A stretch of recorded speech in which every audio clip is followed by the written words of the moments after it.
Good morning, students. Today we are going to study the differences between World War I and World War II.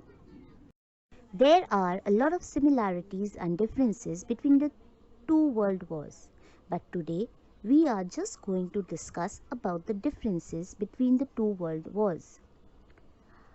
The main factor, however, is that the events in the First World War basically caused most of the events to happen in the Second World War. The two wars are very closely tied together and have a big relationship with each other.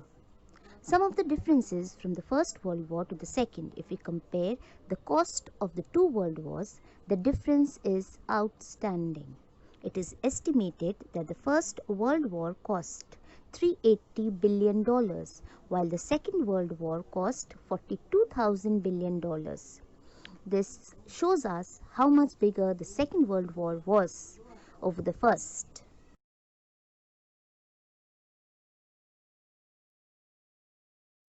The ways people fought in the First World War had very little in common with the way they fought in the Second World War.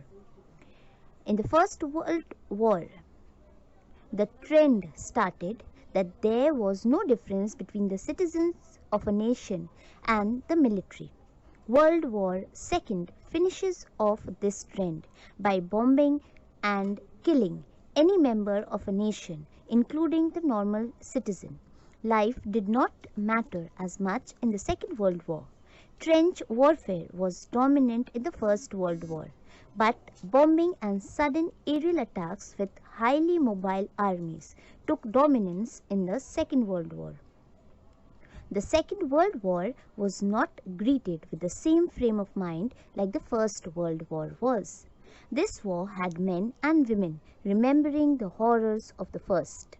It had them entering the Second World War with determination and a better appreciation of the devastation that war could bring.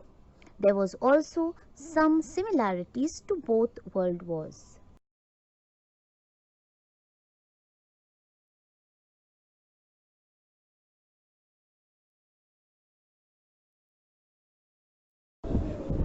Please do the exercise given below in your classwork exercise book and send all your homeworks by tomorrow to the mail address given below.